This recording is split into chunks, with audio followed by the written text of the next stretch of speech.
জামান দাদা হুজুর পীর কিবলা এবং বসিরহাটের বড় মৌলানা আল্লামা রুহুল আমিন হুজুর দুজনে সুন্দরবনের জঙ্গলের ভেতর দিয়ে দাওয়াতে যাচ্ছে লেগেছে।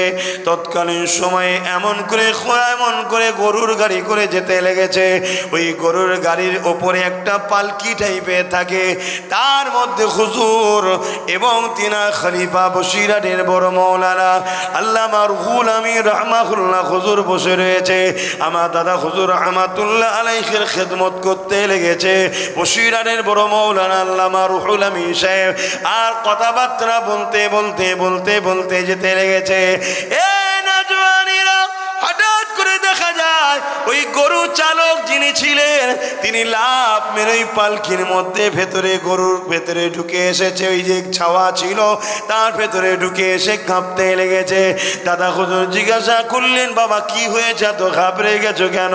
হুজুর সামনে দুটো বাঘ রয়েছে, একটাও নয়। হুজুর বললেন, বাবা তাতে কি হয়েছে? চোখ আমার তোমার হলে তো বড় বড় হয়ে যেত। আল্লাহর ওলি যারা হয়, নবীর যারা হয়, আল্লাহ যারা হয়, তারা দুনিয়ার কখনো কাউকে ভয় করে না। এক কথায় যাদের হৃদয়ে আল্লাহর ভয় আছে তারা দ্বিতীয় কাউকে ভয় করে না, সবাই তাদেরকে ভয় করে। তাতে কি হয়েছে বাবা? তোমার গরুগুলো ছেড়ে সুরাও তো লাফালাফি করছে, গরুও তো বাঘ থেকে লাফাচ্ছে। এ যুবকেরা, মুজাহিদে জামান বলতে লাগলেন, বাবা বড় মৌলানা রুহুল আমিন একবার মুখটা দেখাও গো বাবা, একবার দেখাও, জঙ্গলের বাঘকে দেখিয়ে দাও।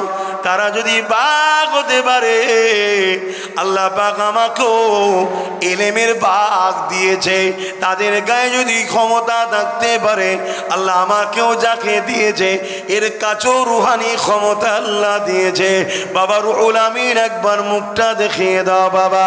পর্দাটা যেই সরালো, রুহুল আমিন সাহেবের মুখটা যেই বার করলো, বাঘ দুটো দুদিকে লেজে লাড়াতে চলে গেল। সত্যি যেন মনে হয় ওই বাঘ দুটো একবার দেখার জন্যই হয়তো এসেছিল। আরো জোরে বলুন সুবহান। আল্লাহর ওলিদের ক্ষমতা কে দেয়? সুফি আব্দুল মোমেন সাহেব হুজুরের নাম শুনেছেন? দাদা হুজুরের খলিফা ছিলেন, অন্য ধর্মের মানুষ ইসলাম কবুল করলেন। উনি যখন জঙ্গলে গেলেন, ওনার কিতাবের মধ্যে লেখা আছে এটা বাঘ আস্তে আস্তে আগিয়ে আসছে ওনাকে খাবে বলে। উনি তখন প্রথম যাচ্ছে সব, তখন ওনার জবান দিয়ে বেরোতে লাগলো, শোনো, তুমি যদি আমাকে যদি আল্লাহ তোমার রিজেক্ট করে রাখে অবশ্যই তো তুমি খাবে, তবে আমি জঙ্গলে এমনি আসিনি। আমার পীর জওয়ান আর মুজাদ্দিদ আবু বকর সিদ্দিক হুকুম করেছে, আমি আল্লাহর জিকিরে মশগুল, আল্লাহকে ধ্যানে জিকির করার জন্য এসেছি। কিতাবের মধ্যে লেখা আছে পুষা বিড়াল দেখবেন আমাদের গা ঘষে না, ওরকম গা ঘষে এসে সুফি আব্দুল মোমেন সাহেব হুজুরের পাশে বসে যায়। জোরে বলুন সুবহানাল্লাহ। এই জায়গার পাওয়ার বাড়াও, সিনার পাওয়ার বাড়াও। আর সিনার পাওয়ার দুটো জিনিসে হয়, আল্লাহর ভয়, নবীর প্রেম ও আদব। জোরে বলুন সুবহানাল্লাহ।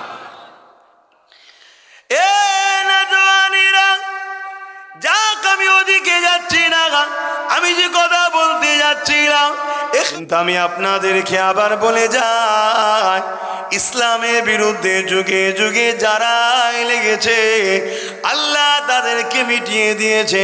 ইসলাম ছিল, আছে, সবে কিয়ামত পর্যন্ত থাকবে।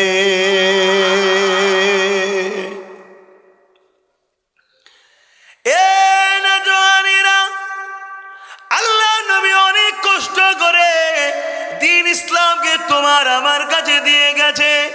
আজ তুমি আমি নবীর উম্মত দাবি করে আল্লাহর বান্দা দাবি করে, মুসলমান দাবি করে ইসলামের ওপরে যে ধুলোবালিগুলো ফেলতে চাইছে, ওগুলোকে যদি ছেড়ে পরিষ্কার না করতে পারে, ইসলামের ওপরে যে দাগ লাগাবার চেষ্টা করছে, ওই দাগগুলোকে যদি মুছার চেষ্টা না করে, আল্লাহ তোমাকে আমাকে মিটিয়ে দেবে নতুন একটা প্রজন্ম তৈরি করে। তার দ্বারা আল্লাহ ইসলামের ঝান্ডাকে দুনিয়ার বুকে আবার উত্তোলন করিয়ে দেবে। এ যুবকেরা, তরুণেরা, তাই আমি বলি, তোমার আমার স্থান গানে নয়, তোমার আমার স্থান যাত্রায় নয়, তোমার আমার স্থান জুয়াতে নয়, তোমার আমার স্থান মদে শরাবের দোকানে নয়, তোমার আমার স্থান ক্লাবে আড্ডা দেওয়া নয়, তোমার আমার স্থান খেলা মেলা নাচার মধ্যে নয়, তোমার আমার স্থান দুনিয়া শয়তানি কাজকর্মে নয়। তোমাকে আমাকে আল্লাহ খলিফা করে পাঠিয়েছে, এই জমিনের উপরে তুমি আমি প্রতিনিধিত্ব করব। আল্লাহ তোমাকে আমাকে দায়িত্ব দিয়ে পাঠিয়েছে, কিন্তু ইসলাম থেকে দূরে সরে যাবার জন্য গোলামি করতে করতে এত নিচে নেমে গেছো। এই সমাজে ভিআইপির কুকুর মারা গেলে কেস হয়, কিন্তু মুসলমানকে হত্যা করে দিলে কেস হয় না। উপরন্তু যে মুসলমানকে মারবে পরবর্তীতে সে এমএলএ মন্ত্রী হয়ে যায়, ঠিক না বেঠিক? এর জন্য দোষী কারা? কথা বলছেন আমরা। কেন আমরা নিজেদের অস্তিত্ব কুকুরের থেকেও খারাপ করে ফেলছি? কেন? আল্লাহর দাসত্ব, নবীর গুলামি ছেড়ে দিয়ে আমাদের যে জন্য আল্লাহ পাঠিয়েছে সে কাজ ভুলে গেছি। আমরা দুনিয়ার শয়তানদের দাসত্ব করছি, শয়তানদের গোলামি করছি, আর শয়তানরা আমাদেরকে ময়া জালে জড়িয়ে দিয়েছে। কেউ গান দিয়েছে, কেউ ফাংশন দিয়েছে, কেউ মেলা দিয়েছে, কেউ জুয়া দিয়েছে, কেউ খেলা দিয়েছে, দিয়ে আমাদেরকে জড়িয়ে রেখেছে ওর মধ্যে। আমরা অতি মস্ত হয়ে আছি। এদিকে আমার বেটিরা রেপ হচ্ছে, আমার মায়েরা রেপ হচ্ছে, আমাদের মসজিদ ভাঙা হচ্ছে, আমাদের কোরআনকে বেইজ্জতি কথা হচ্ছে, আমার রাসূলুল্লাহর সামনে মিথ্যা বলা হচ্ছে, আমাদের কোনো খেয়াল নেই।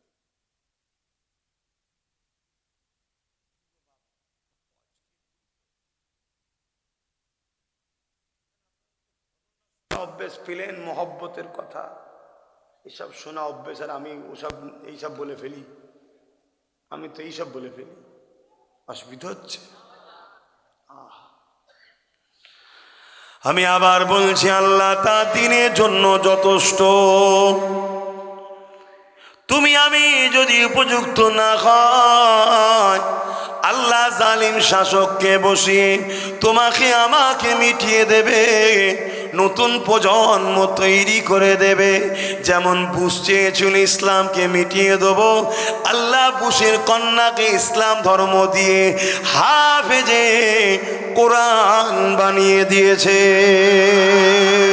আমার ভারতবর্ষে বাবরি মসজিদের ওপরে যে প্রথম আঘাত দিয়েছিল, আল্লাহ তাকে ইসলাম দিয়েছে, ইমানের কলেমা পড়েছে। আজ তার দ্বারা 100 মসজিদ আল্লাহ বানিয়ে নিচ্ছে। যেমন আবু জেহেল চেয়েছিল ইসলামকে মিটিয়ে দেব, আবু জেহেলের ছেলে ইকরামা একদিন আমার নবী পাককে দেখতে পেয়ে গেল। আমার নবী পাককে দেখার সাথে সাথে নবী পাককে গিয়ে জড়িয়ে ধরে ফেললো। ইকরামা আমার নবীকে জড়িয়ে ধরলো। এই খবরটা, মেসেজটা চলে গেল আবু জেহেলের কাছে। আবু জেহেল ঘোষণা করেছিল, মুহাম্মদ রাসূলের কাছে যে যাবে তাকে মৃত্যুদণ্ড দেওয়া হবে। এই ইকরামার খবর যখন চলে গেল, আবু জেহেল নিজের ছেলেকেও জঙ্গলের মধ্যে হাতে পায়ে দড়ি দিয়ে বেঁধে দিল, যাতে করে হিংস্র পশুরা এসে ছিঁড়ে ছিঁড়ে ছেলেকে খেয়ে নেয়। ইকরামা দেখতে লেগেছে চতুর্দিক দিয়ে পশু আসছে, কিন্তু ইকরামাকে খাচ্ছে না। ইকরামা বলতে লেগেছে, কেন খাচ্ছ না? আমার থেকে হতভাগ্য কে হতে পারে? আমার বাপ সৈন্য দিয়ে আমাকে এখানে বেঁধে রেখে গেছে। ওই পশুদের ভিড়ের মধ্যে থেকে একটা বড় হিংস্র বাঘ আগিয়ে এসে বলে, ইকরামা তোমাকে অবশ্যই খেয়ে নিতা, কিন্তু তোমাকে আমরা খেতে পারছি না। কেন পারছো না? তোমার শরীর থেকে মুহাম্মদ রাসূলের খুশবু বাহির হচ্ছে। আরো জোরে বলুন সুবহান।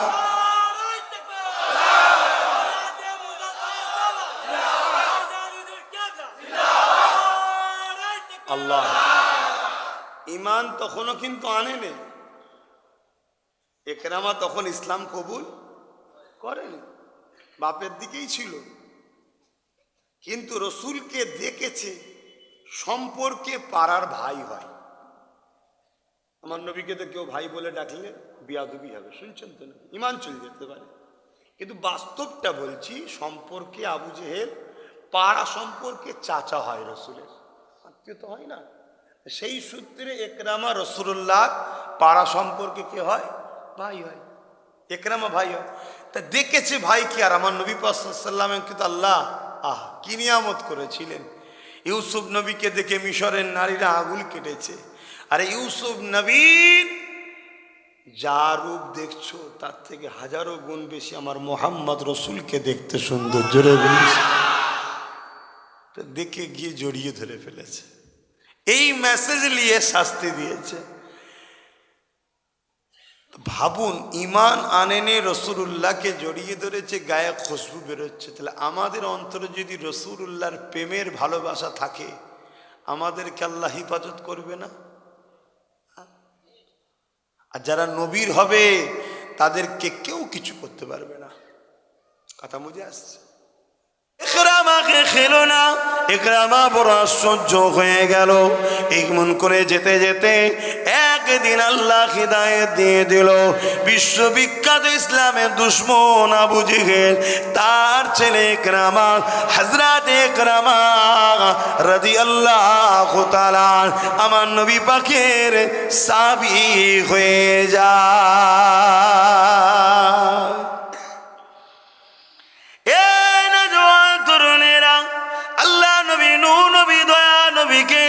আবু জেহেল রুকার নানা দিকে চেষ্টা করছে, আল্লাহ নবীকে অনেক কষ্ট দিয়েছে। আজ তুমি আমি সহজে ইসলাম পেয়ে গেছে, এই ইসলামের ওপরে দরদ নেই। আমার নবী পাক যখন সিজদায় পড়েছে, আবু জেহেল পচা দুম্বার ফুড়ি পর্যন্ত পিঠে চাপিয়েছে। আমার নবী পাকের জন্য কুয়া খুঁড়ে দিয়ে ওই কুয়ায় ফেলে দিয়ে নবী পাককে চাপা দিবার প্ল্যান করেছে। আমার নবী পাকের রাস্তায় কাঁটা বিছিয়েছে। আমার নবী পাক সাল্লাল্লাহু আলাইহি সাল্লাম পাহাড়ে গিয়ে গাছের পাতা ফলমূল খেয়ে রাতের অন্ধকারে দিনে দাওয়াত দিয়েছে। এমনকি নবী পাককে মারার জন্য, শহীদ করে দিবার জন্য আবু জেহেল মিটিং ডাকলো, তার দলবল চেলাচামটারা এসে হাজির হয়ে গেল। ওইখানে হযরত ওমর ফারুক, তখন হযরতও ছিল না, ফারুক ছিল না, শুধু উমার ছিল। কিন্তু আমি তো শুধু উমার নাম আর নিতে পারবো না, কেননা তিনি আর শুধু উমার নয়, তিনি ফারুকে আজম হয়ে গেছে, সব থেকে বড় অন্যায় আর ন্যায়ের ফারাককারী। কিন্তু তখন তিনি শুধু উমার ছিলেন, কিন্তু আমি তো এইভাবে আর বলতে পারবো না, না, কেন তিনি সম্মানীয়, তিনাকে আল্লাহ অনেক বড় করেছে। কিছু কিছু বিয়াদব আছে, এনাদের সম্বন্ধে নোংরা নোংরা কথা বলে, আমাদের সমাজেই রয়েছে, বড় বড় থাকি সব ওয়াইজিন বলে। মনে রাখবেন, এখনো হলো ইসলামের দুশ্মন। এদের লক্ষ্য একটাই, এই বিয়াদবি কথা বলে উম্মতকে কাফের বানাতে চাইছে। কথা শুনছেন? এরা নামাজ দেবে, রোজা দেবে, দাড়ি দেবে, টুপি দেবে, মসজিদ দেবে, মাদ্রাসা দেবে, এরা সমাজকে বলবে আমরা এত ছাত্র তৈরি করি, সব করি, কিন্তু শয়তান কাফের, ও সাহাবাদের দুশ্মন, শুনছেন তো, আহলে রসুলদের দুশ্মন, নবীর দুশ্মন। আর এই উম্মতকে কাফের বানাবার জন্য ওরা কোটি কোটি টাকা পাচ্ছে। কেন? পুরো বিশ্ব জুড়ে যারা ইসলামকে মিটাতে চাইছে তারা খুব ভালোভাবে জানে, এদের ভেতরে যদি সিনার পাওয়ার থাকে এদেরকে মিটানো সম্ভব নয়। শুনছেন? অতএব সিনার পাওয়ারটা বার করো। তা সিনার পাওয়ার বার করতে গেলে এই প্যান্ট শার্ট পরা সাধারণ লোক পারবে? মৌলী সাহেবরা পারবে? তো মৌলী সাহেবকে পয়সা দাও, দিয়ে বলো নামাজের কথা বলো, রোজার কথা বলো, দাড়ির কথা বলো, হজের কথা বলো, মসজিদ বানাও, মাদ্রাসা বানাও, দান করো, অনেক ভালো ভালো কাজ করো। লোক বলবি তো খুব ভালো লোক, কিন্তু টুকটুক করে শুধু নবীর বিরুদ্ধে একটা একটা করে কথা শেখাও, সাহাবাদের বিরুদ্ধে ছোট বড় কথা বলো, আহলে রসুলদের বিরুদ্ধে ছোট বড় কথা বলো। শুনছেন না শোনেননি? এরা হলো চক্রান্তকারী মুনাফেক। আজ উম্মত শেষ হচ্ছে এই মুনাফেক গাদ্দারদের জন্য। আবার এদের ঘরে দেখবেন কখনো কখনো দুনিয়ায় যারা মসজিদ মাদ্রাসা দিন ইসলামকে মিটাতে চাইছে, সেই সব নেতাদের সঙ্গে ঘরে উঠা বসাও দেখতে পাবেন। খেয়াল করে দেখবেন, এরা সব টেবিলের তলা থেকে সেটিং করে। এই উম্মতকে এদের একটাই কাজ, বেঈমান বানাও। কেউ যদি দাড়ি চাচে সে ফাসেক, কেউ যদি টুপি না পরে সে সুন্নাত তরক করলো, কিন্তু অস্বীকার তো করেনি। কথা বুঝে আসছে না? কেউ যদি কোনো ভুল কাজ করে ফেলে তার জন্য সে পাপী, কিন্তু রাসূলুল্লাহর বিরুদ্ধে ছোট বড় কথা বলে ফেললে বা ওই কথাটা শুনে চুপ থাকলে ঈমান চলে যাবে, ঈমান চলে যাবে। খুব সাবধান হন। তো যে কথা বলছিলাম, কি কথা বলতে গিয়ে চলে গেলাম, সমাজে বেঈমান মুনাফিক ভরে যাচ্ছে। কি কথা বলছিলাম যেন? হ্যাঁ, হযরত ওমর ফারুক রাদিয়াল্লাহু তাআলা আনহু, তখন তিনি শুধু উমর ছিলেন, জন যুবক ছেলে, ইয়ং, কারো ধার ধরে নে। আবু জেহেল পর্যন্ত ভয় করত, আবু জেহেলও ভয় করত হযরত ওমর ফারুককে। সব সময় মিজাজে থাকতেন। কি নিয়ামত করেছে হযরত ওমর ফারুককে আল্লাহ। যখন নবী পাকের কাছে এলেন তখনও তিনি সব ভাই তেনাকে ভয় করতেন। কবরে যখন গেছে তখনও তিনার মিজাজ ফেরেশতাদের কাছে আল্লাহ জালালি করেছিলেন। জোরে বলুন সুবহানাল্লাহ। কি সম্মানীয় ব্যক্তি। তিনি যেটা ভাবতেন রাসূলুল্লাহকে বলতেন যে হুজুর এটা বড় খারাপ লাগছে, আল্লাহর সঙ্গে জিবরিল পাঠিয়ে আয়াত নাজিল করে দিতেন। জোরে বলুন সুবহানাল্লাহ। আল্লাহ তাকে নিয়ামত আলা করেছে। একটু বুঝে কথা বলতে হবে, ঠিক তো নাকি গো? তোমরা কি বলছো? বুঝে কথা বলা দরকার তো। তোমরা আব্বাস সিদ্দিকীর জন্য দল করবে না উমর ফারুক হুজুরের জন্য দল করবে? মলি সাহেবের পাল্লায় পরে উমর ফারুক হুজুরের জন্য দুশ্মন হয়ে যাও উনি বাপ, তাহলে সব বরবাদ হয়ে যাবে। তো হুজুর বললেন আমি পারবো মুহাম্মদ সাল্লাল্লাহু আলাইহি ওয়াসাল্লামের সের মুবারক ধর থেকে আলাদা করতে। নাউজুবিল্লাহ, আমি পারবো। কি দেবে? জন ছেলে, রক্তের গরম, কি দেবে? এই দেবো, এই দেবো, এই দেবো। আবু জেহেল বলল 200 উট দেওয়া হবে, এটা ইত্যাদি। হযরত ওমর ফারুক বলছে তুমি যা দেবে রেডি করো, আমি যাচ্ছি। কালকে সূর্য উঠবে, মুহাম্মদ রসুল আর উঠবে না। আবু জেহেল খুশি হলো। আবু জেহেল বলছে এটা তো আমারও ইরাদা ছিল, আমি জানি উমার যদি হাতটা তোলে, এই দায়িত্বটা যদি উমার নিয়ে নেয় তাহলে সাকসেসফুল নিশ্চিন্ত, কেন অন্য কারো এই ক্ষমতা নাই। এ নওজওয়ানেরা, কেন তখন নবী পাকের পাশে মাত্র 39 জন ইমানের কালেমা পড়েছে। এই 39 জন ইমানের কালেমা পড়েছে, 6 বছর কেটে গেছে। 6 বছর ধরে বুঝিয়ে মাত্র 39 জন সবে হুজুরের কাছে এসেছে। এই 39 জনের মধ্যে একজন নবী পাকের চাচা হযরতে হামজা রাদিয়াল্লাহু তাআলা আনহু রয়েছে। তিনিও কম নয়, ওমর ফারুকের সমকক্ষ পালোয়ান ক্ষমতাশালী ছিল। আবু জেহেল জানে ওখানে হযরত হামজাও আছে, অতএব ওখানে ঢুকে রাসূলুল্লাহর বিরুদ্ধে লাগা, আর বীর উমর ছাড়া দ্বিতীয় কেউ নেই। এই জন্য আবু জেহেল মনে মনে ছিল যদি এই অফারটা উমর নিয়ে নেয় তাহলে আমি নিশ্চিন্ত হব, মুহাম্মদ সাল্লাল্লাহু আলাইহি ওয়াসাল্লাম কে শহীদ করতে পারবে না। নাউজুবিল্লাহ, মানে যেটা তাদের ইরাদা। আমি যেটা বুঝাতে চাইছি, সব কথা বলতেও তো ভয় লাগে না, আমরা মূর্খ সূর্খ মানুষ, কি ভাষা বলতে কি বলে ফেলবো, আল্লাহ মাফ করুন। কিন্তু শোনাতেও তো লাগে নাকি, আল্লাহ মাফ করেন। আমরা বাবা অত বড় পণ্ডিত নয়, অনেক সব পণ্ডিত বেরিয়েছে, ওয়াজ করছে 2 ঘন্টা, তো গাল দিয়ে শেষ করে ফেললো। কথা বুঝে আসছে? কি হবে, সমাজ কি শিখবে? বললেই বলবে ওনারা সব বিরোধী করছে। না, এটা নবীর মেম্বার, এটা নবীর মেম্বার শরীফ। এখানে লড়াই হবে আল্লাহ রসুলের পক্ষে, নিজের পক্ষে নয়। এখানে যদি কারো বিরোধী করতে হয় আল্লাহ রসুলের জন্য করতে হবে, নিজের জন্য নয়। নিজের জন্য করা এই জায়গার জায়গা নয়, এটা এই জায়গার সম্মানগুলো দাও। আজকে এই জায়গাটা বরবাদ হয়ে যাচ্ছে, এই জলসার নামে কত কি হচ্ছে বলো তো? কে গানের নাগে গজল করছে। এই জলসার মেম্বারগুলোতে মহিলাদেরকে তোলা হয়ে যাচ্ছে, আবার মহিলা বক্তা বেরিয়েছে অচ করছে। কাল আপনার জেলায় আসবে। এগুলো করেন নে। ধর্ম যদি ঠিকভাবে পালন নাও করতে পারেন, যদি বিশ্বাস থাকে মারধরকে একদিন না একদিন হলেও জান্নাত যাবেন, কিন্তু ধর্মের যদি ক্ষতি করেন ঢুকবেন জাহান্নামে, আর বেরোবেন না।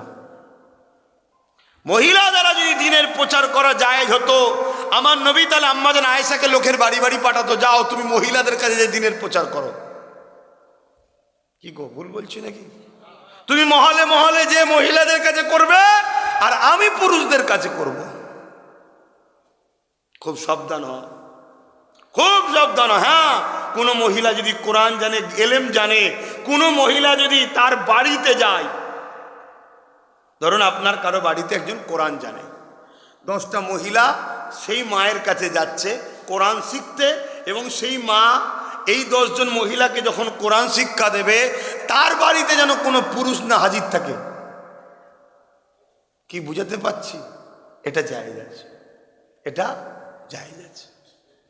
কিন্তু আজকে কি হচ্ছে বলো, পুরো বাকায়দা বেরিয়ে পড়ছে, সেজে গুজে আবার লাইভ হচ্ছে। ওহ, ধর্মটালে কি হচ্ছে, কি হচ্ছে? আমার তো মাঝে মাঝে মনে হচ্ছে এই এত কথা বলে ফেলি, কত লোক আমার দুশ্মন হয়ে যাচ্ছে, আবার এই মহিলা হুজুরগুলো আমার বিরুদ্ধে লেগে যাবে। কি আব্বাস সিদ্দিকী আমাদের রুজিতে হাত দিচ্ছে, তোর কপাল ফাটা, তোর পেটে জাহান্নামের আগুন ঢুকুক জাহান্নামী। তোর এত পেটের জ্বালা ধরেছে, নবীর দিন কেলে ব্যবসা করছিস, হ্যাঁ? আল্লাহ নবীর দিন কেলে নাটক শুরু করেছিস, আর আমি ভাবতে পারছি না সমাজ যাচ্ছে কোথায়। তো ওই অনেক সময় আবার মাঝে মাঝে মনের মধ্যেই হয়, এসব ছেড়ে দিয়ে ব্যবসা বাণিজ্যে নেমে যাই, এসব দরকার নেই। কেন? বেরোলে তো হক কথা বলতে হবে, নাই তো আল্লাহ ধরবে, এই পেটের জন্য গেছি না, তাই তো বাবারা করে শুধু চলে এসছি, হক কথা বলিনি কেন? কথা বুঝছেন না, বুঝেন? আর হক কথা বললে সব মুখ ভারী হয়ে যাচ্ছে, দেখেন না, সব মন ভালো নেই। আর এতক্ষণ সব মন ঠিক ছিল, চাঙ্গা ছিল। ও, আমি আবার বলছি, কেউ যদি ইসলামের পূর্ণাঙ্গভাবে পালন নাও করতে পারে, কিন্তু বিশ্বাস করে আমার নবী যা বলেছে সত্য, আল্লাহর কোরআন সত্য, যা দিয়েছে সত্য, কিন্তু মানতে পারে না, বদমাইশ, হালকা বয়স, ইয়ং বয়স, আমি সম্মান করি আমার বন্ধু, কিন্তু বিশ্বাস করি, ঠিক না বেটি? কিন্তু আমার আল্লাহ তাকে হতে পারে পাপ মাফ করে শাস্তি না দিয়েও জান্নাত দিতে পারে। জোরে বলুন সুবহানাল্লাহ। আর যদি পাপ করার জন্য আল্লাহ ধরে, ইসলামের দুশ্মনী যখন করেনে, আল্লাহ তাকে একদিন না একদিন জান্নাত দেবে। কিন্তু কেউ যদি ইসলামের দুশ্মনী করে, ক্ষতি করে, বলুন বলুন বলুন, ও বেটা জাহান্নামে ঢুকবে, বেরোবে না। একটু সাবধান হন, একটু বোঝেন। কি কথা বলছিলাম? ও জন্য আবু জেহেল এই প্ল্যানটা করলো। আবু জেহেল বলতে লেগেছে, ওমর 39 জন হয়ে গেছে, ওমর রুখতে হবে, রুখতে হবে।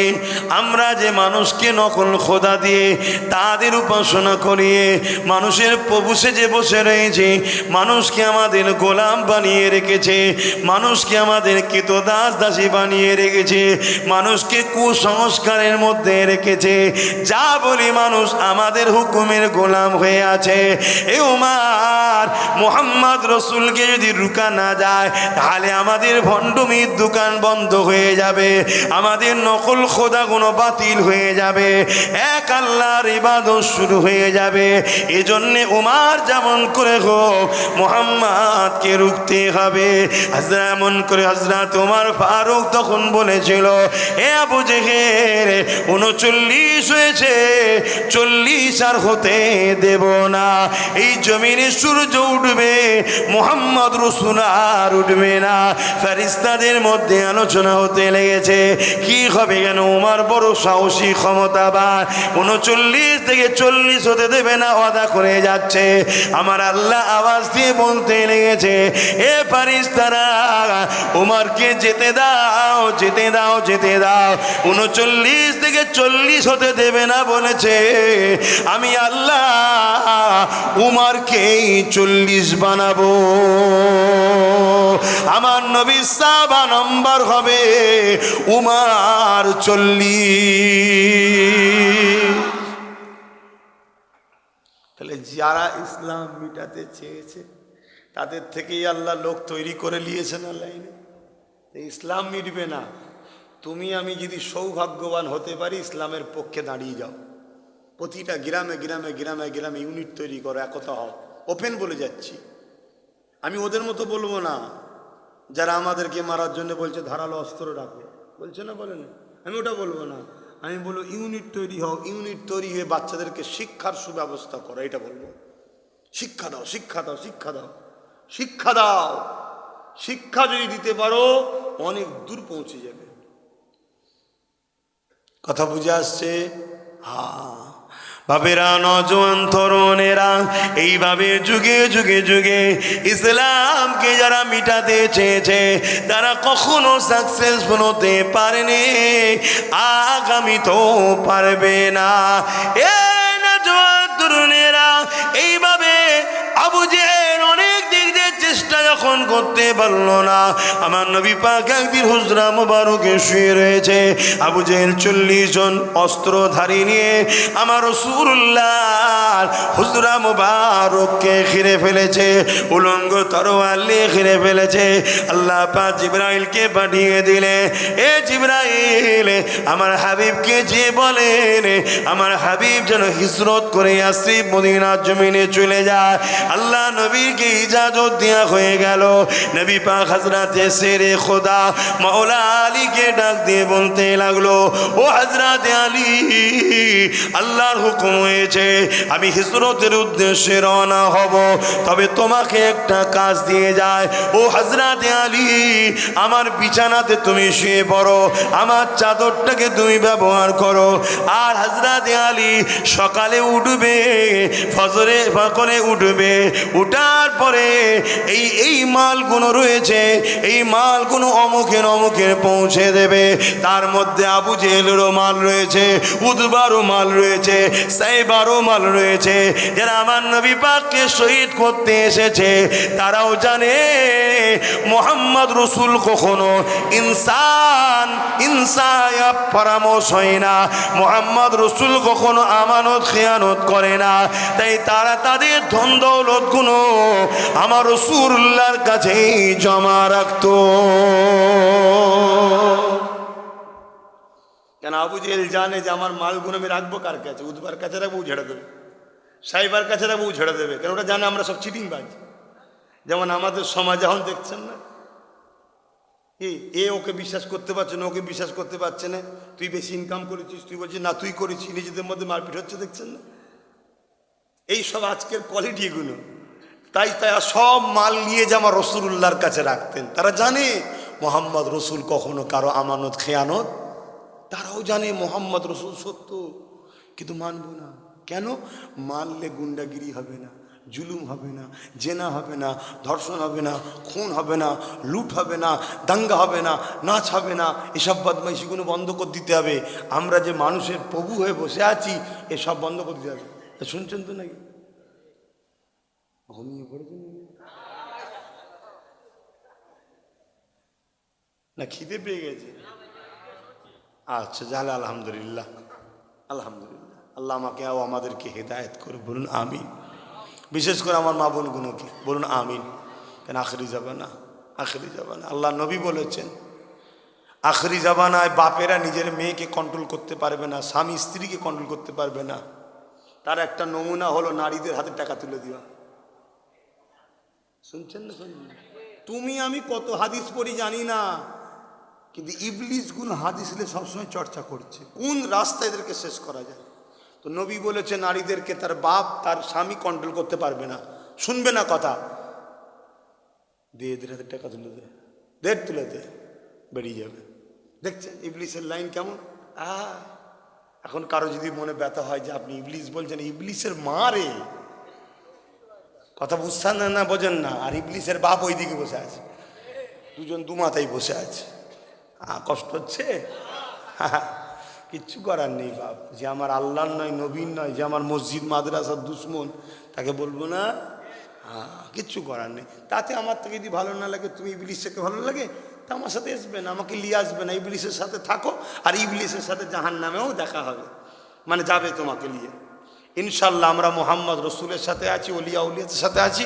আল মারউ মা মান আহাব্বা, আমরা তাদের সাথেই আল্লাহর জান্নাতে দেখা হবে। বলুন ইনশাআল্লাহ।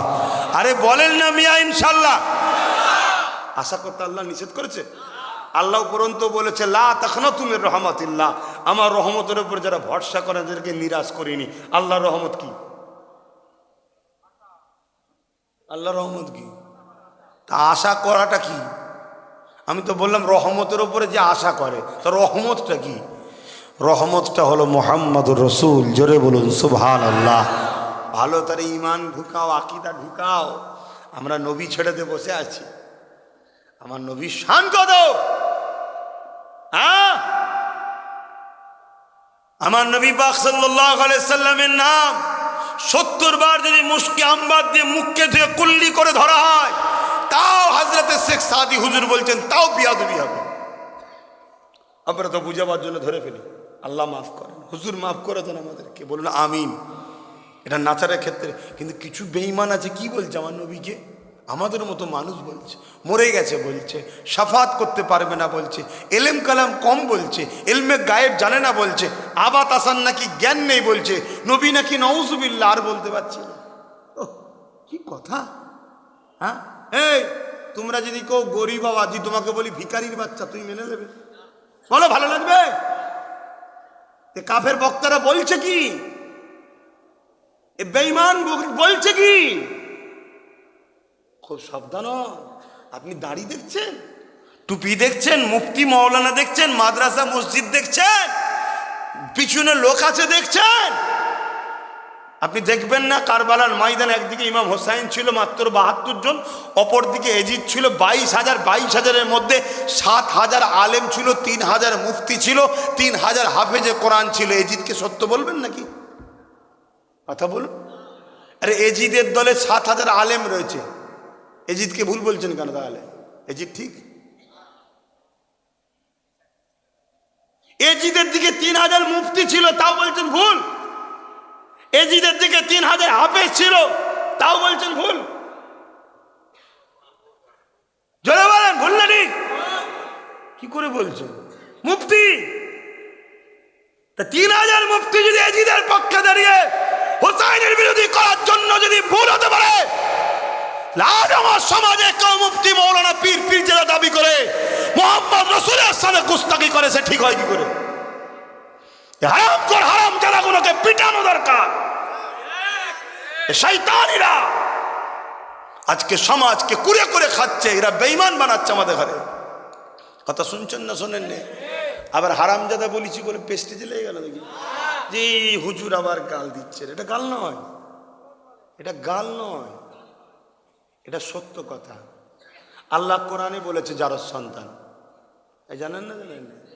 সূরা কলাম পড়েন না? কোনো বলে আমার থেকে শোনেন না? হাই দেখেন, বলবেন তো শুনেছেন না শোনেননি? আলিদ বিন মুগীরা বলে একটা বদমাইশ ছিল, সে আমার নবীকে বড় কষ্ট দিত, নোংরা নোংরা কথা বলতো আমার নবী সম্বন্ধে। শুনছেন? এই দূরের কোনো শুনছেন তো নাকি? কারো বুকে কষ্ট হচ্ছে না তো ভাই? দেখবেন গোড়ায় তাহলে গন্ডগোল হয়ে যাবে, সব শেষ। কিচ্ছু করার নেই বাপ, কোরআন বলছে তো বাপ। আমি কোথা কি, আমি কি দিনের কিছু নাকি? হ্যাঁ, দিন তো আল্লাহ রসুল, ঠিক না বেঠিক? হ্যাঁ, আলিদ বিন মুগীরা তাকে আল্লাহ 10টা বর্ণনা দিয়েছে, তার দোষ 10টা আল্লাহ বলেছে। সে নবীকে কষ্টদায়ক কথা বলে, জাদুকর বলে, ইত্যাদি ইত্যাদি বলে। আমার নবী কষ্ট পান, আর আল্লাহ পাক সান্ত্বনা দেন আমার নবীকে। সুবহানাল্লাহ। বন্ধু আপনি কষ্ট লিখছেন কেন? আলিদ বিন মুগীরা বদমাইশ, ও জালিম, ও ও মানুষের সঙ্গে চিটিংবাজি করে, ফট করে, ইত্যাদি ইত্যাদি বলতে বলতে বলতে বলতে আল্লাহ 10 নম্বরে কি বলছে শুনবেন না? হাবিব, ওলিদ বিন মুগিরা হলো অবৈধ সন্তান। কে বলছে? যার সন্তান। কি বলছে? কোথায় আছে? তাহলে বলবেন নাকি হুজুর গাল দিয়েছে? এই আপনাদের কাউকে বলেছি? কাকে বললাম? যে নবীর বিরুদ্ধে। যে তা নবীর বিরুদ্ধে কেউ যদি হয়, তাকে যদি বলা হয় অবৈধ সন্তান, এতে আপনার বুকে যদি ব্যথা হয় তাহলে জানতে হবে আপনারও গন্ডগোল আছে। কিচ্ছু করার নেই, ঘরে গিয়ে জিজ্ঞেস করেন, উত্তর পেয়ে যাবেন। কেন ওলিদ বিন মুগিরা ঘরে গেছিল, গিয়ে মাকে তরোয়াল ধরেছে, মা মুহাম্মদ সাল্লাল্লাহু আলাইহি ওয়াসাল্লাম বলছে আমি নাকি অবৈধ সন্তান। আগে যা বলেছে সবটা না হয় আমি বাস্তব মিলে গেছে আমার সাথে, আমি চুরি করি, আমি বদমাজি করি, আমি ফট করি, এ তো আমি দেখতে পেয়েছি।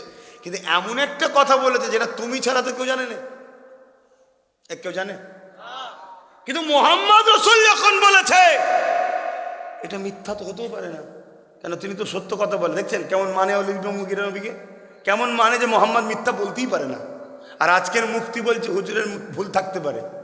এ তো আজকের ওলিদ বিন মুগিরার থেকেও শয়তান বেশি। তাহলে এগুলোর গন্ডগোল থাকতে পারে না? পারে না।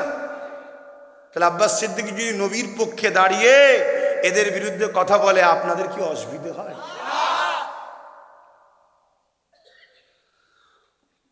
মা বলছে বাবা তরোয়ালটা রাখ। বলছে না, বলতে হবে। বলছে তুই যদি সত্যি হালালি হতিস মাকে তরোয়াল ধরতিস। শোন, আর বেশি বলবো না। সন্তান হতে গেলে যেটা প্রয়োজন সেটা তোর বাপের ছিল না। বাধ্য হয়ে সাম্রাজ্যকে টিকাবো বলে একজন দাসের সঙ্গে সম্পর্ক করে তোকে নিয়েছি। কি বলছি শুনছেন? এই সমাজে কত বাপ আছে ব্যবসা বাণিজ্য কাজ কামের জন্য ব্যস্ত থাকে, অনেক বদমাইশ স্ত্রী আছে গোপনে গন্ডগোল করে ফেলে। ছেলে হয়েছে, বাপের শখ গেছে ছেলেকে মুলি সাহেব করবো, মাদ্রাসায় দিয়েছে, হবে না? হবে না? আরে ডাইরেক্ট না হলো আধা হাফেজ আধা মুফতি তো হতে পারে না? পারে না? হ্যাঁ, বাইরের টাকা নিয়ে গ্রুপবাজি করে তুই আমার তকবি দিবি ভালতারে লে। শুনছেন না শোনেন না? তার দ্বারা নবীর পক্ষে কাজ হবে না, নবীর বিরুদ্ধে। আপনি মসজিদ দেখছেন, মসজিদ মাদ্রাসা দেখছেন?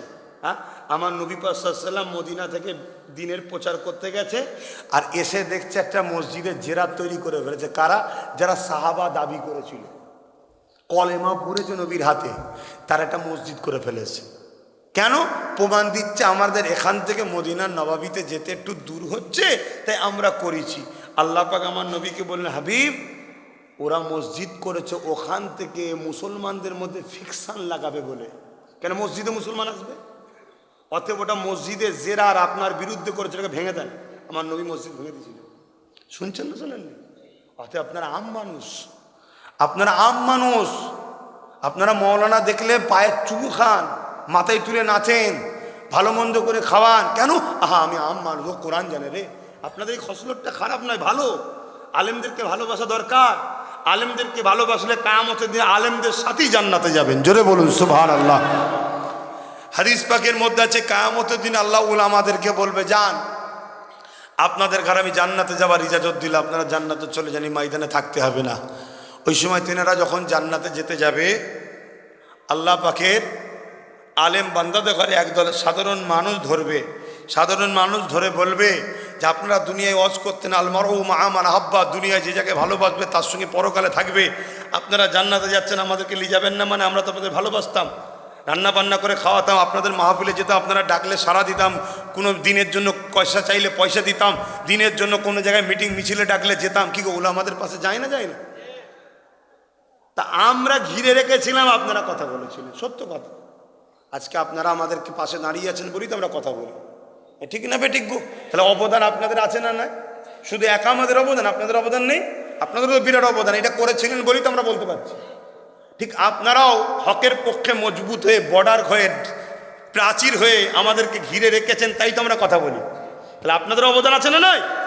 তখন সেই সময় উলামারা বলবে, আজ আমরা ময়দানে দাঁড়িয়ে আছি, আপনারা চলে যাচ্ছেন, তার মানে তখন উলামারা আল্লাহর কাছে যে বলবে, আল্লাহ আমরা তো আপনার হাদিস নবীর হাদিস শোনাতাম, আল মারউ মাআ মান আহাব্বা।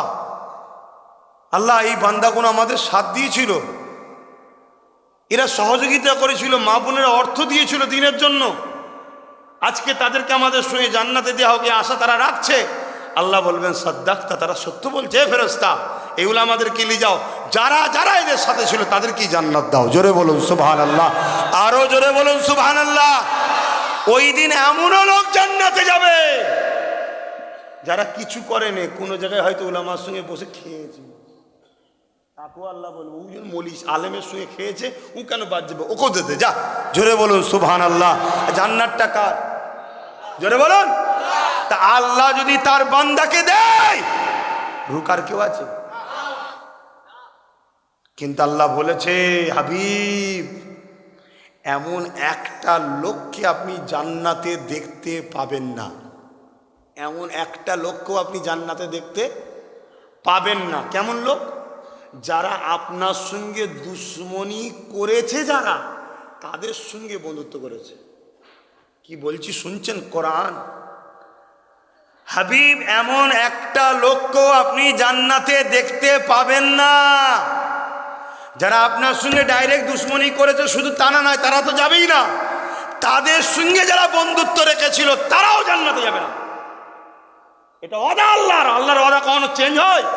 তাহলে আপনারা আমার দাদা পীরের রুহানি বাচ্চা আর আমি রক্তের বাচ্চা, আপনাদের বুঝাবো না যে বাপ আলেমদেরকে ভালোবাসবে, পিয়ার করবে, মহব্বত করবে, কিন্তু যে আলেমের মধ্যে নবীর প্রেম আদব থাকবে তাকে, যার মধ্যে নবীর প্রেম আর আদব নেই, সে যদি তাহাজ্জুদ পড়নেওয়ালা হয়, তসবিলে ঘুরনেওয়ালা হয়, ওকে তোমার জুতোর তলাতে রাখো, মহব্বত করো না। ইবলিস ও সেজেছে, শুনছেন না শোনেননি? আদম নবীকে সেজদা না করার জন্য, তাজিম না করার জন্য, সম্মান না করার জন্য ইবলিস কিন্তু কাফের হয়ে বেরিয়ে গেছে। আজকেও বড় বড় মুফতি, মৌলানা, পীর, হজরত নবীকে সম্মান না করার জন্য কাফের হয়ে যাচ্ছে। অতএব সাবধান। এটা আমার বাপ, আমার মা, আমার ভাইদের বুঝাবো না। তুই যদি আমার না হোস, তোর জন্য তো আমি বলছি না, তুই যদি আমার হোস তাহলে কথাটাকে বুঝে লাও। আখরি জামানা, আখরি জামানা। আল্লাহ নবী বললেন, আমার উম্মত দাবিদারদের মধ্যে থেকে ৭৩ দলে বিভক্ত হয়ে যাবে, ৭২ দল জাহান্নামী হবে, একটি দল জান্নাতি হবে। ইয়া রাসূলুল্লাহ, হাবিবাল্লাহ, উম্মত দাবিদারদের মধ্যে থেকে যে ৭২ দল জাহান্নামী হবে, তারা কি নামাজ পড়বে না, রোজা রাখবে না, হজ করবে না? আল্লাহ নবী বললেন, হ্যাঁ নামাজও পড়বে, রোজাও রাখবে, হজও করবে, টুপিও থাকবে, দাড়িও থাকবে, এলেমও থাকবে, কোরআনও পড়বে, হাদিসও পড়বে, মাদ্রাসাও থাকবে, মসজিদও থাকবে, জুব্বাও থাকবে, পাগড়ি থাকবে, সব থাকবে, তথাপিও তারা জাহান্নামী হয়ে যাবে। যেমন ধনুক থেকে তীর বেরিয়ে যায়, ওরা ইসলাম থেকে বেরিয়ে যাবে। ইয়া রাসূলুল্লাহ, হাবিবাল্লাহ, দাড়ি, টুপি, নামাজ, রোজা, কোরআন, হাদিস, জ্ঞান সব থাকার পরও কেন ওরা জাহান্নামী হয়ে যাবে?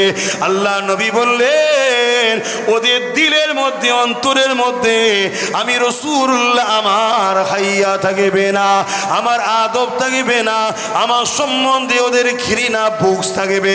ওরা আমি রাসূলুল্লাহ আমাকে কষ্টদায়ক কথা বলবে। শুনছেন? আপনাকে যদি বলা হয় রাখাল, আপনার কষ্ট হবে না? হবে না? এটা কি নবীর শানে বললে কষ্ট হবে না? হ্যাঁ? আর শয়তান আবার খুঁজছে এই হাদিসগুলো, নবী কোথায় ছাগল চড়াতো, কোথায় কি করতো, অন্য হাদিস খুঁজছে না, বদমাইশগুলো খুঁজে খুঁজে বার করবে। কিন্তু আমি আপনাদের বলি, আমি আপনাদের বলে যাই, কুরবানি দিবার জন্য আপনারা গরু ছাগল কেনেন না? কেনেন না? একটু বলুন। নিজে একটু আদর করে মাটিটাকে লিজান না? লিজান না? তাহলে আপনি রাখাল হয়ে গেলেন? এ তো শখ, এটা তো পছন্দ করেন আপনি, যে আমি একটু আমার পোষা জিনিসকে আমি নিয়ে যাব, ঠিক না? ঠিক গো। তো এই কথা যদি আপনার সামনে বললে আপনি পছন্দ না করেন, এ কথা আমার সামনে বললে যদি আমি বলি কত বড় বেয়াদব মুরিদ, দেখ পীরের ছেলেকে এই বলছিস, তাহলে এই কথা যদি দোনোজাহানের সুলতান আল্লাহর বন্ধুর সামনে বলা হয়, তাহলে এরা ওই 72 মুনাফিক নয়? এগুলোকে মাথায় ঢুকান।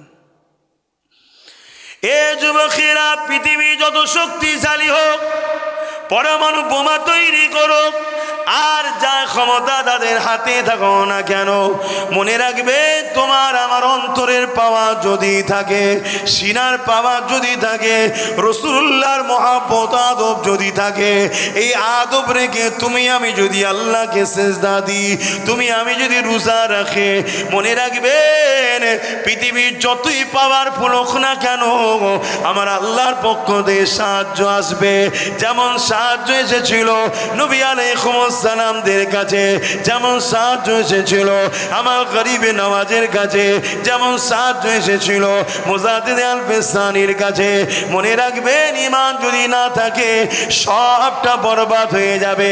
যেমন আপনার দুটো হাত রয়েছে, আপনার হাত দুটো মজবুত রয়েছে, আপনার দুটো পা রয়েছে, পা দুটো মজবুত আছে, আপনার চোখ রয়েছে, চোখ দুটো মজবুত রয়েছে, আপনার দুটো কানের শ্রবণ শক্তি রয়েছে, সব কিছু আপনার রয়েছে, কিন্তু যদি জানটা বেরিয়ে যায়, জানটা যদি না থাকে, এই পা, এই হাত, এই চোখ, এই কানের আর কোনো দাম থাকবে?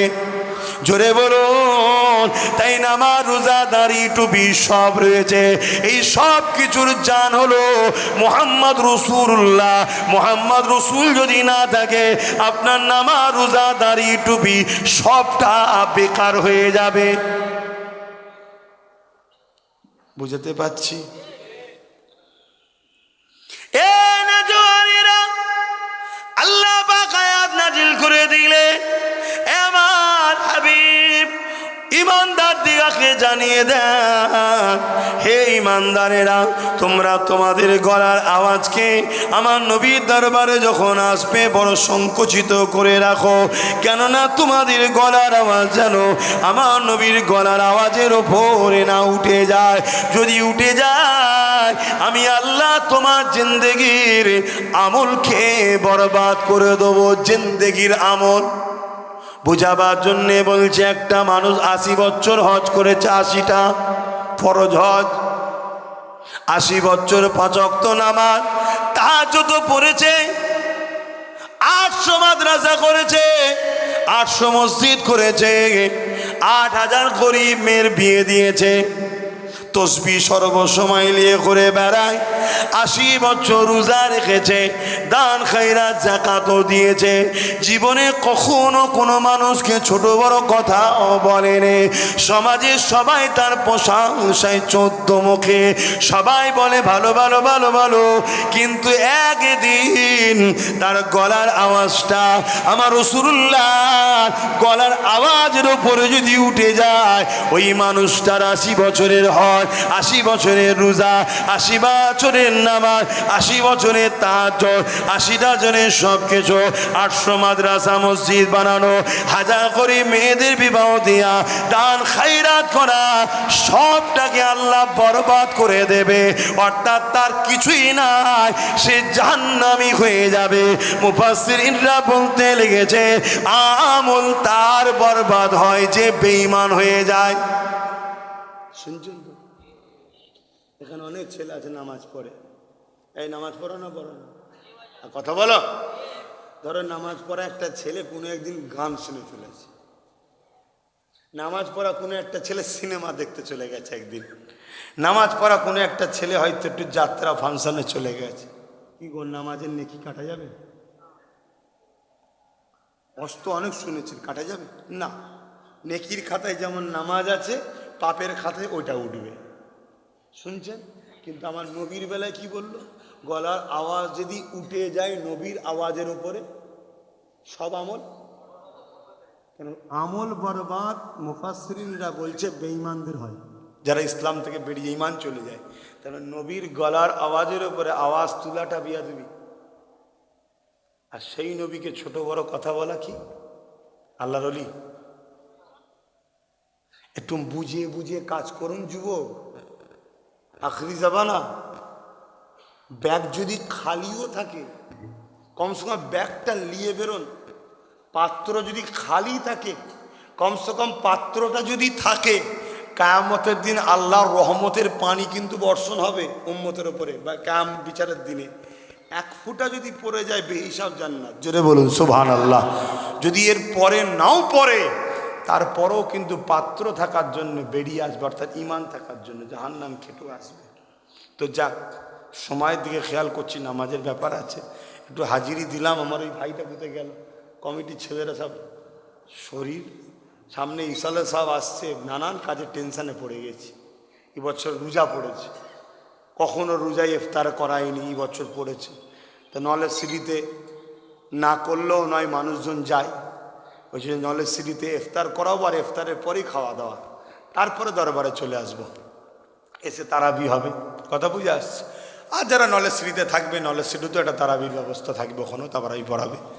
আসেন একটু সালাম দিয়ে লি। ইয়া নবী সালাম।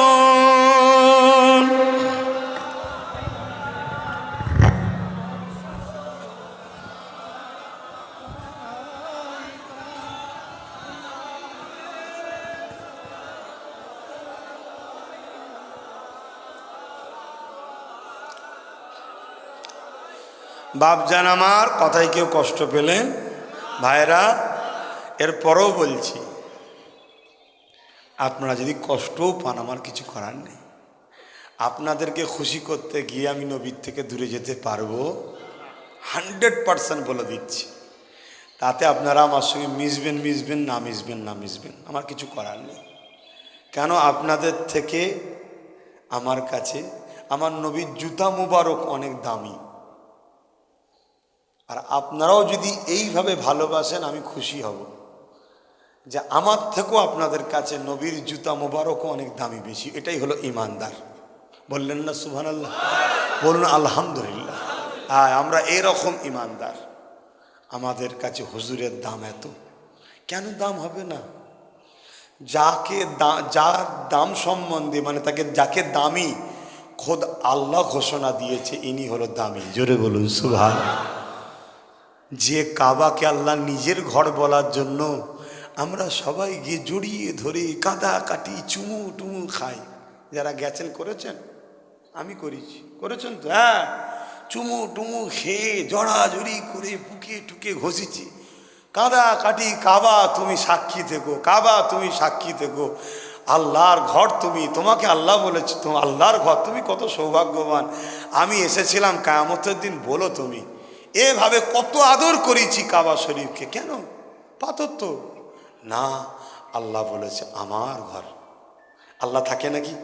না, ওই কাবার সম্মান বাড়াবার জন্য বলে দিয়েছে আমার। কথা বুঝে আসছে না? আমি একজন নগণ্য আল্লাহর দাস, নবীর গোলাম। আমি যদি কাউকে বলি এটা আমার ভাই, সমাজে তার দাম বাড়বে না? আমার ভালোবাসার মানুষের কাছে বাড়বে তো নাকি? তা আল্লাহ যে ঘরটাকে বলছে আমার ঘর, তার কোনো দামের কেউ তুলনা করতে পারে? ঘর ছাড়া যায়, বন্ধু ছাড়া যায় না। প্রকৃত প্রেমের কথা বলছি, ঘর ছাড়া যায়, বন্ধু। তাহলে আল্লাহ যদি তার ঘরের এত দাম হয়, আল্লাহ বলছে মুহাম্মদ সাল্লাল্লাহু আলাইহি ওয়াসাল্লাম আমার বন্ধু হয়, আমার দোস্ত হয়। জোরে বলুন সুবহানাল্লাহ। তাহলে তিনার শানটা কোথায়? বুঝতে পারছেন? খবরদার। আব্বাস সিদ্দিকীকে ভালো লাগে না? বাদ দেন। দাদা হুজুর আওলাদরা ভালো নয়? বাদ দেন। সিলসিলা উলামারা ভালো নয়? বাদ দেন। কাকে পছন্দ যান, ধরুন। কিন্তু একটা কথা, তাকে বলুন, তার দিলে দেখুন আপনার নবীর প্রেম আছে কি, আদব আছে কি। যদি থাকে ধরুন, কোনো অসুবিধা নেই, ধরুন। শুনছেন না? শোনেন নেই? আর যদি নবীর প্রেম না থাকে, কত বড় মাওলানা, কত বড় মুফতি, ওসব দলিল দেবেন না। ওসব দিয়ে ইমান আর মোমেন চিনা যায় না। যেমন সোনা চেক করতে গেলে গোষ্ঠী পাথর লাগে, মোমেন আর মুনাফেক চেক করতে গেলে মোহাম্মদ রসুল লাগে। জোরে বলুন সুবহানাল্লাহ। হ্যাঁ, মনে রাখবেন। আসেন সালাম দিই হুজুরকে। আমরা আদবের সাথে তাজিমে আল্লাহকে দেখিয়ে নবী পাককে সালাম দেবো, নবী জবাব দেবে, আমরা আদবের সাথে জবাবটা নেব। কি নেবেন না? আদবের সাথে। ইয়া নবী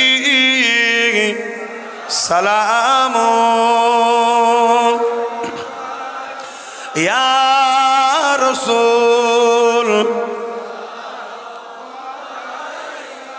ইয়া হাবিব সালাওয়াত ইয়া নবী মদিনা হতে সব কিছু পারে দেখিতে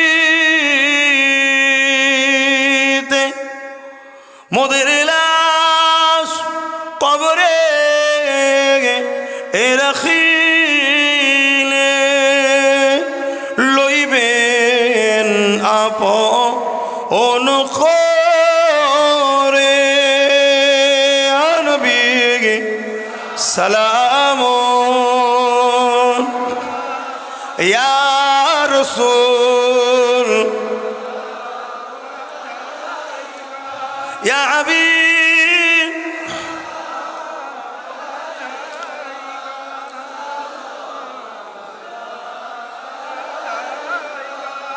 কঠিন আসো ওরের দিনে কি আছে মোদে কপাল গুনাহগার উম্মাহ আত আপনার লইবেন সঙ্গে মাশরে নবী সালাম ইয়া রাসূল ইয়া হাবিব সালাম